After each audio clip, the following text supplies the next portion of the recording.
स्वागत है। बड़ी खबर दिल्ली एनसीआर में हवा की गुणवत्ता बेहद खराब है। ज्यादातर इलाकों में AQI 400 के पार है। दिल्ली का औसतन AQI बेहद खराब श्रेणी में दर्ज हुआ है। दिल्ली के कई इलाकों में AQI बेहद खराब। आनंद विहार में हवा की गुणवत्ता बेहद खराब है। जवाहरलाल नेहरू स्टेडियम इलाके में AQI 317 दर्ज हुआ है। बढ़ते प्रदूषण के चलते दिल्ली में ग्रैब 2 भी लागू किया गया है। तो AQI लगातार बढ़ता चला जा रहा है। हवा की गुणवत्ता खराब हो रही है, जिसके चलते लोगों को सांस लेने में तकलीफ, खासतौर पर सीनियर सिटीजन और छोटे बच्चों को। अब ऐसे में ग्रैब 2 लागू किया गया है। हालांकि इससे पहले हमने देखा ग्रैब 1 लागू करने के बावजूद इम्पैक्ट खासा पड़ा पोल्यूशन। और इसी बीच अब दीपावली पर जिस तरीके से पटाखे जलाए गए थे, पोल्यूशन का स्तर कहीं ज्यादा और बढ़ गया है। तमाम रासायनिक जहर अब हवा में घुल गए हैं, जिसके चलते लोगों को सांस लेने में तकलीफों जैसी समस्याएं खड़ी हो रही हैं। आइए और जानकारी इसको लेकर लें आदित्य बधावन, हमारे सहयोगी हमारे साथ जुड़ गए हैं। आदित्य, हवा की गुणवत्ता बेहद खराब हो गई है, AQI लगातार बढ़ता जा रहा है। देखिए, आपने तो प्रिकॉशन लेना भी स्टार्ट कर दिया है।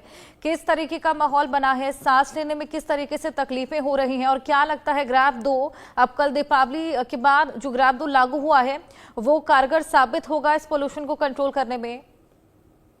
जी हर्षा, देखिए आज दिवाली कल थी और आज दिवाली के बाद की सुबह है और दिल्ली का जो AQI है अब सीवियर कैटेगरी में पहुंच गया है। ऑलरेडी ग्रैब 2 जो है लागू है। काफी जब हमने देखे बीती रात पूरी रात करीबन जो है पटाखे जले। अभी हम आनंद विहार पे खड़े हैं। हमेशा हर साल जो है आनंद विहार का जो एयर क्वालिटी इंडेक्स है सीवियर कैटेगरी में होता है, और इस बार भी आशंका है कि बहुत जल्द ये कुछ आने वाले दिनों में सीवियर कैटेगरी में जा सकता है। उम्मीद है कि अगर बहुत जल्दी अगर दिल्ली की जो हवा है आबो हवा सीवियर कैटेगरी में एकदम पहुंचती है तो कहीं ना कहीं ग्रैब 3 भी दिल्ली एनसीआर में लग सकता है। क्योंकि इस समय हम देख रहे हैं किस तरह से पराली भी जल रही है पंजाब और हरियाणा में। तो कहीं ना कहीं जो स्थिति है बहुत ज्यादा गंभीर है। जितने भी पेशेंट्स हैं जिनको एस्थमा और ब्रोंकाइटिस जैसी बीमारियों का प्रॉब्लम है, उनको ब्रीदिंग इश्यूज आ सकते हैं। और कहीं ना कहीं अब जैसे भी हम खड़े हैं आंखों में एक तरीके से इरिटेशन, तो कहीं ना कहीं बहुत तमाम चीजें जो है यहाँ से देखने को मिल रही हैं। और देखने वाली बात होगी हर्षा कि सरकार जो है यहाँ से क्या कदम लेती है पोल्यूशन को कंट्रोल करने के लिए। बिल्कुल, वाकई आदित्य, फिलहाल ग्रैब 1 और ग्रैब 2 जो लागू हुआ था उससे यहाँ पर फिलहाल स्थिति को कंट्रोल कर पाना अभी भी मुश्किल ही बना हुआ है। कल दीपावली पर भी खासा पटाखे जले थे। बात यहाँ पर क्लाउड सीडिंग की भी सामने आ रही थी। क्या लगता है क्लाउड सीडिंग की यहाँ पर ये जो पहले ही देखने को मिलेगी? जी बिल्कुल हर्षा, देखें क्लाउड सीडिंग की बात पिछले कुछ सालों से चल रही है और ऐसी कुछ रिपोर्ट थी कि IIT में इसका जो है ट्रायल पायलटिंग चल रही थी कि क्लाउड सीडिंग कराएं। और दिल्ली एनसीआर में जब अक्टूबर नवंबर दिसंबर दिवाली के बाद जब बहुत प्रदूषण रहता है उसको कहीं ना कहीं से जो है क्लाउड सीडिंग के द्वारा इसको हटाने की, कहीं ना कहीं इसको जो पोल्यूशन कम करने की बात चली भी जब आम आदमी जब दूसरी पिछली सरकार थी तो कहीं ऐसे जो है IIT के साथ प्रोजेक्ट पायलट बेसिस पे चल भी रहे थे, लेकिन उसका इम्प्लीमेंटेशन नहीं हो पाया किसी वजह से। तो कहीं ना कहीं अगर क्लाउड सीडिंग की अगर यहाँ पर शुरू होता है तो कहीं ना कहीं दिल्ली वालों को और दिल्ली एनसीआर में जो लोग रह रहे हैं उनको राहत होगी काफी।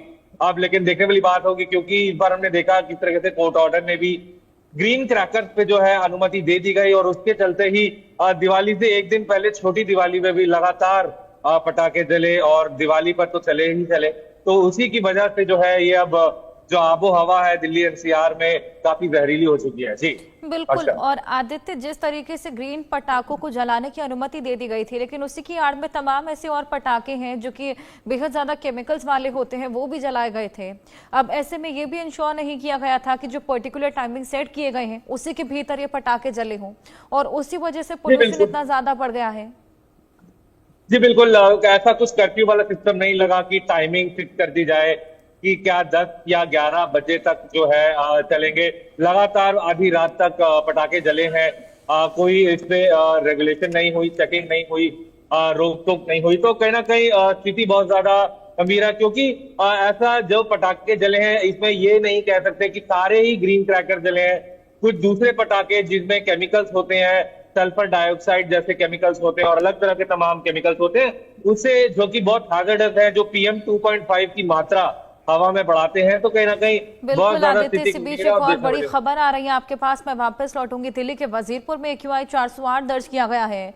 बवाना जहांगीरपुरी में AQI 400 के पार, आनंद विहार में AQI 352 और अशोक विहार में AQI 386 के पार चला गया है। यानी कि हर जगह 300, 350 के पार ये AQI है। इससे आप अंदाजा लगा सकते हैं कि कितने ज्यादा रसायन इस वक्त घुले हुए हैं हवा में, और यही हवा, यही सांस लेने को हम लोग मजबूर। प्रदूषण का प्रहार कल कहीं ज्यादा बढ़ चला है दिवाली के बाद, जब पटाखे बेहिसाब जलाए गए हैं। अनिल चौधरी हमारे सहयोगी गाजियाबाद से जुड़ गए हैं। अनिल, गाजियाबाद में क्या हालात है, वहां पर किस तरह की विजिबिलिटी और किस तरीके के रसायन हवा में घुले हुए नजर आ रहे हैं? देखिए, पहले तस्वीरें दिखाऊं उससे पहले बता दूं, कल दिवाली थी और दिवाली पर जिस तरीके से आतिशबाजी गाजियाबाद में हुई, उसका असर आज सुबह मॉर्निंग में सड़कों पर और आसपास का जो क्षेत्र है वहां देखने को मिल रहा है। तस्वीरें हम दिखा देते हैं दर्शकों को, किस तरीके से जो सड़कें हैं वो कहीं ना कहीं धुंध और जो पॉल्यूशन है उसकी कहीं ना कहीं चपेट में आती हुई दिखाई दे रही है। देखेंगे आप जो NH9 पर इस वक्त मौजूद हैं हम, और जो आसपास में जितनी भी ऊंची ऊंची इमारतें बनी हुई हैं सब धुंधली दिखाई दे रही हैं। ये पोल्यूशन की वो खतरनाक चादर है जिसने आज पूरे गाजियाबाद को अपनी आगोश में ले लिया है, और यही खतरनाक चादर अब लोगों की सांसों पर संकट बनकर आई है।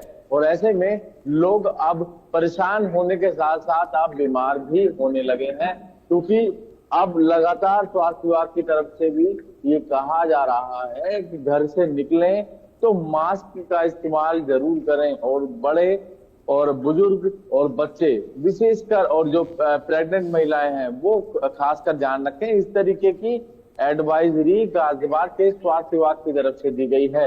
तो ये तमाम चीजें अब कही जा रही हैं, पर जरूरत है इस ओर विशेष ध्यान देने की, जिससे कि लोग खुद भी बच सके, क्योंकि ग्रैप 2 के नियम भी दिल्ली NCR में लागू हैं, और उस ग्रैप 2 के जब नियम लागू होते हैं तो कई ऐसी पाबंदियां भी देखने को मिलती हैं, जैसे कि जो कंस्ट्रक्शन साइट्स हैं उन पर कहीं ना कहीं उनको चिन्हित किया जाता है, एक टीम गठित की जाती है और उनको सील करने का काम भी करती है यदि वो ज्यादा पोल्यूशन फैला रहे हैं।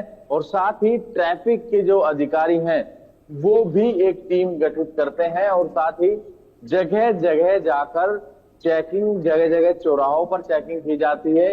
उस चेकिंग में ऐसे वाहनों को चुना जाता है जो ज्यादा से ज्यादा पोल्यूशन फैला रहे हैं और जो नियम के विरुद्ध चल रहे हैं, तो ऐसे वाहनों को भी चिन्हित किया जाता है, तो उनको सील करने का काम भी किया जाता है। साथ ही जो सड़कें हैं, सड़कों पर लगातार अधिकारी जो है, जो कर्मचारी हैं, वो छिड़काव करते रहेंगे, जगह जगह छिड़काव किया जाएगा, जिससे कि जो धूल के कण हैं वो हमारे आसपास के वातावरण में ना मिल जाए। जो तमाम जो चीजें हैं वो कागजों में जरूर तय कर दी जाती हैं, पर जो सड़कें हैं और जो ग्राउंड है, ग्राउंड पर कुछ भी मुझे उस तरीके का नहीं दिख रहा। यही वजह भी है, लगातार पॉल्यूशन की जो स्थिति है बेहद खराब श्रेणी में दर्ज की जा रही है, क्योंकि गाजियाबाद के AQI की अगर बात करें तो 350 के पास बना हुआ है, क्योंकि बीते 3 दिन से इसी तरीके के हालात गाजियाबाद के बने हुए हैं। ग्रैप के नियम लगातार जो है लागू किए जा रहे हैं, कागजों में आदेश कर दिए जाते हैं, पर ग्राउंड जीरो पर जो अधिकारी दिखने चाहिए वो बिल्कुल भी नहीं दिखते हैं। यही वजह है, ये दम घोटू हवा लोगों को परेशान कर रही है। तो अब जरूरत है इस ओर विशेष ध्यान देने की, और साथ ही जो लोग हैं, जो गाजियाबाद के लोग हैं, उनको भी कहीं ना कहीं अपने स्वास्थ्य का खुद भी ध्यान रखना होगा, क्योंकि जिस तरीके से वातावरण हो रहा है, अधिकारी उस लेवल पर काम नहीं कर रहे हैं, तो खुद भी लोगों को अब बाहर निकलना होगा, और जो घर के बाहर जिस तरीके की धूल मिट्टी है तो उस पर भी छिड़काव खुद भी करना चाहिए, जिससे कि आसपास के वातावरण को बेहतर बनाया जाए। पर दिल्ली NCR के साथ साथ गाजियाबाद में बीते रात आतिशबाजी, क्योंकि ग्रीन पटाखों को अलाउ किया गया था एनसीआर में, क्योंकि पटाखे बैन थे एनसीआर में, पर ग्रीन पटाखों को अलाउ कर दिया गया था। उसकी आड़ में जिस तरीके से प्रतिबंधित जो पटाखे हैं उनको भी बेचा गया और धड़ल्ले से पूरी रात आतिशबाजी होती रही। उस आतिशबाजी का कहीं ना कहीं फर्क आज सड़कों पर और आसपास के वातावरण में देखने को मिल रहा है, क्योंकि मैं भी इस वक्त जब लाइव दे रहा हूं तो कहीं ना कहीं गले में खराश की शिकायत मुझे हो रही है और साथ ही हल्का सा गले में खराबी की भी दिक्कत आ रही है। ऐसे में जो तमाम स्वास्थ्य विभाग के जो अधिकारी हैं या गाजियाबाद का जो एमएमजी अस्पताल है वहां पर हमने जाके देखा तो उनकी तरफ से ये बताया गया है ज्यादातर जो मरीज हैं अब गले में खराश के आ रहे हैं और खांसी और जुकाम के आ रहे हैं। तो वजह यही है क्योंकि बीते कुछ दिनों से जो वातावरण है हमारा बेहद खराब श्रेणी में दर्ज किया जा रहा है। तो इसको लेकर तमाम तरीके की गाइडलाइन भी जारी की गई है। साथ ही जो बिल्कुल अनिल, आपने सही कहा कि गाइडलाइंस तो तमाम जारी है लेकिन उनको इंश्योर करने वाला कोई नहीं है और यहाँ पर बेहद बड़ी जिम्मेदारी हमारी खुद की भी बन जाती है कि हम इन गाइडलाइंस को फॉलो करें, क्योंकि अल्टीमेटली ये जो हवा है ये हम सभी को इनहेल करनी है और ये हम सभी के लिए घातक साबित हो सकती है। आदित्य, आपके पास मैं वापस लौटूंगी। ताज्जुब की बात है कि अक्टूबर में जिस तरीके से बारिश इस बार काफी देर तक हुई थी, इसकी वजह से एक रिपोर्ट सामने आई थी जिसमें कहा गया था कि अक्टूबर की जो हवा है वो बेहद ज्यादा प्योर है, लोगों को सांस लेने में खासा राहत मिल रही है और अचानक से ही कुछ 10 से 15 दिनों के भीतर हवा इतनी खराब श्रेणी में आ जाती है कि 400 के पार चली जाती है। बिल्कुल हर्षा, अगर आप देखेंगे तो बारिश इस बार बहुत देर तक हुई। हमने देखा काफी आउट ऑफ सीजन बारिश भी हुई है और काफी उसकी वजह से पोल्यूशन उस समय नहीं भी रहा। और कुछ ऐसी अगर हम मौसम विभाग की पूरे अपडेट कुछ ऐसी आ रही थी कि आज भी 10 बजे के बाद शायद बारिश हो सकती है दिल्ली एनसीआर में। तो कहीं ना कहीं जो है इश्यू जो है देखने वाली बात होगी कि किस तरीके से जो है यहाँ आगे और बढ़ता है या AQI कहीं ना कहीं हम मान सकते हैं किस तरीके से और जो है कितना और पोल्यूशन रहता है अभी दिल्ली एनसीआर में, क्योंकि अभी अब जो है सीजन जो है साथ में साथ हरियाणा जैसे राज्यों में पराली भी जलेगी और कहीं ना कहीं ये प्रदूषण अब आने वाले दिनों में बढ़ेगा क्योंकि पटाखे जम के जले हैं। तो कहीं ना कहीं हर्षा जो स्थिति है दिल्ली एनसीआर के लिए फिलहाल ठीक नजर नहीं आ रही थी। बिल्कुल, वाकई यहाँ पर फिलहाल हवा की गुणवत्ता बेहद खराब है और लोगों को सांस लेने में तकलीफ है। और अगर आदित्य बात की जाए अपार्ट फ्रॉम ग्रैब, क्या कुछ प्रशासन की ओर से गाइडलाइंस? जी बिल्कुल, ग्रैब 2 फिलहाल तो ग्रैब 2 की जो इम्प्लीमेंट हुआ है दिल्ली एनसीआर में उसके चलते कहीं ना कहीं व्हीकल्स और कंस्ट्रक्शन एक्टिविटीज पे तरह से रोक लगाएंगी।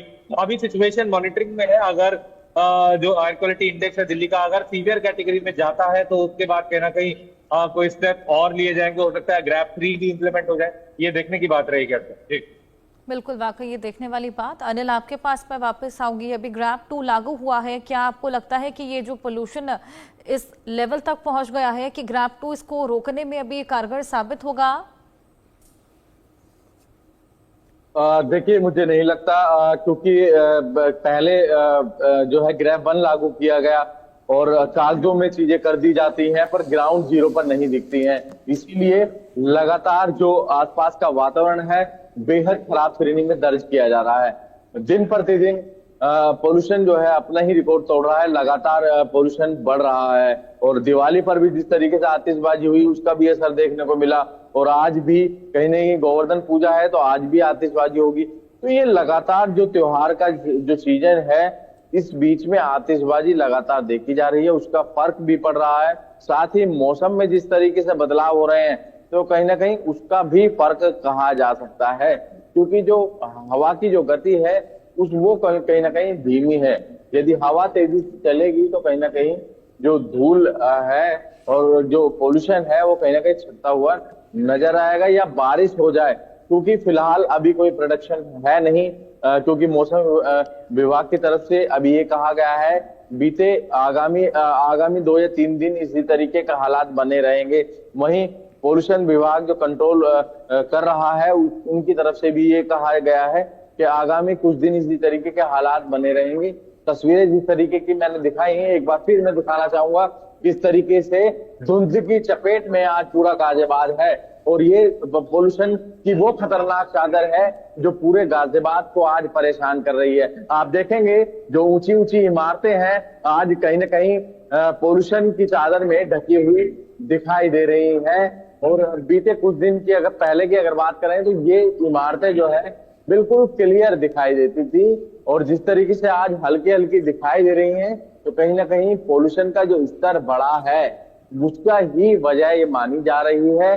पूरा गाजियाबाद में इस तरीके की ही तस्वीरें दिख रही हैं। NH9 की तस्वीरें हमने अपने दर्शकों को दिखाई, और जरूरत है तो इस और विशेष ध्यान देने की, क्योंकि दम घोटू हवा अब लोगों को बेहद परेशान कर रही है। लोग परेशान हो रहे हैं, लोग अब बीमार भी होने लगे हैं। तो तमाम कवायद की जानी चाहिए, ग्राउंड जीरो पर अधिकारियों को निकलना चाहिए। जिस तरीके के ग्रैब 2 के नियम हैं उनको ग्राउंड पर लाना चाहिए, जिससे कि लोगों को इस पोल्यूशन से राहत मिल सके। क्योंकि जिस तरीके के हालात बने हुए हैं मुझे लग नहीं रहा आगामी कुछ दिनों में एक बार फिर से पोल्यूशन और भी बेकार श्रेणी में दर्ज किया जाएगा।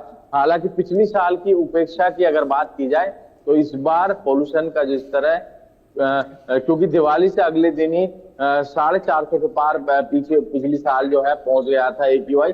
तो फिलहाल गनीमत है अभी 350 400 के आसपास जो अलग अलग इलाके हैं, चाहे वो दिल्ली के कई इलाके हैं जहां पर 400 के पार जो है AQI पहुंचा हुआ है। पर गाजियाबाद की अगर बात करें तो 350 पर ही अभी रुका हुआ है, और लोगों को और अधिकारियों को अब कहीं ना कहीं इस पर ध्यान देना चाहिए, जिससे कि ये पोल्यूशन को कंट्रोल किया जा सके। जी बिल्कुल, वाकई कंट्रोल करने के लिए तमाम कवायदे की जा रही हैं। इसी बीच क्लाउड सीडिंग की भी बात निकलकर सामने आई थी, जिसमें कृत्रिम बारिश कराई जाती है। हालांकि कृत्रिम बारिश आदित्य क्या इससे पहले भी कराई जा चुकी है और कितनी कारगर वो साबित हुई थी? जी हर्षद, देखिए ट्रायल बेसिस पे बहुत टाइम से बात चल रही थी, जब कैलाश गहलोत जो है ट्रांसपोर्ट मिनिस्टर थे जो पिछली सरकार में, तो कहीं ना कहीं IIT कानपुर के साथ जो है या IIT रुड़की के साथ IIT क्लाउड सीडिंग का प्रोग्राम पे बात हो रही थी, लेकिन वो कहीं ना कहीं इम्प्लीमेंट नहीं हो पाया क्योंकि कॉस्ट की वजह से और दूसरे अदर फैक्टर्स रहे, इम्प्लीमेंट नहीं हो पाया, तो उसकी वजह से क्लाउड सीडिंग हो नहीं पाई। लेकिन इस साल जैसे कि अब नई सरकार है, पायलटिंग बेसिस पर इन 2 महीनों में कोशिश हो सकती है किस तरह से, अगर देखें कि किस तरीके से जो है कारगर सिद्ध हो सकती है क्लाउड सीडिंग, क्या वो कितना वो जो है इफेक्टिव रहे प्रदूषण को कंट्रोल करने के लिए, क्योंकि वो आर्टिफिशियल रेन एक तरीके से क्लाउड में जाकर आर्टिफिशियली रेन प्रोड्यूस करना एक टेक्नोलॉजी इंटेंसिव काम है। तो कहीं ना कहीं देखने वाली बात होगी क्या IIT जो है इस साल उसको क्लाउड सीडिंग को जो है प्रैक्टिकली इंप्लीमेंट करते हैं दिल्ली NCR में, नहीं, ये देखने वाली बात है। बिल्कुल, वाकई ये गंभीर स्थिति यहाँ पर आ खड़ी हुई है। हालांकि हर साल इसी तरीके से देखा जाता है, AQI बेहद ज्यादा बढ़ जाता है, लेकिन दिल्ली में अब नई सरकार आई है और तमाम वादे किए गए थे जब सरकार आई थी पोल्यूशन को खास तौर पर लेकर। अब देखना होगा किस तरीके से इस बार प्रशासन पोल्यूशन को कंट्रोल करता हुआ नजर आता है। बहुत शुक्रिया आप दोनों का हमारे साथ जुड़कर ये तमाम जानकारियां साझा करने के लिए। आगे बढ़ेंगे जोधपुर से खबर। बड़सिया